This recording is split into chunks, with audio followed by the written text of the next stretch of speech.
Florent Pagny a la joie de vivre même au milieu des difficultés, au milieu des ennuis quotidiens.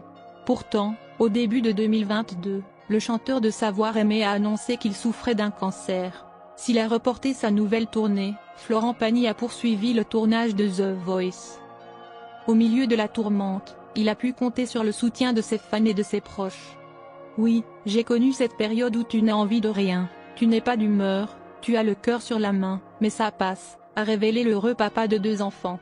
J'ai vécu la chimio pure, celle qui déchire, mal au cœur pendant 12 jours, ce n'est plus drôle. Vous savez, le mal de mer que vous avez encore quand vous êtes sur la terre ferme depuis une semaine. Aujourd'hui encore, Florent Pagny se bat comme un lion, et les dernières nouvelles le concernant sont plutôt rassurantes. Ce mois-ci, Marguerite, qui s'est produite à ses côtés dans The Voice, a parlé de son ancien coach dans les colonnes de Pam.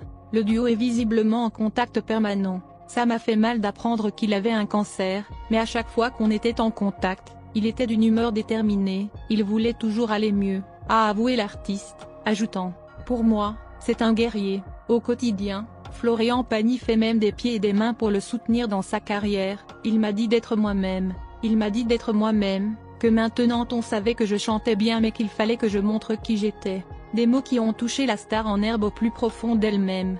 Il y a 7 ans, le chanteur emblématique avait dit non, mais cette année, c'est bien lui qui devrait s'asseoir sur l'un des célèbres fauteuils rouges de The Voice, à la place de son ami Florent Pagny. Pourquoi et surtout à quel prix? On vous dit tout sur ce recrutement en or. S'il est récemment réapparu radieux sur Instagram et rassurant sur son état de santé, Florent Pagny, qui se bat contre un cancer depuis plusieurs mois, doit cependant envisager de se reposer.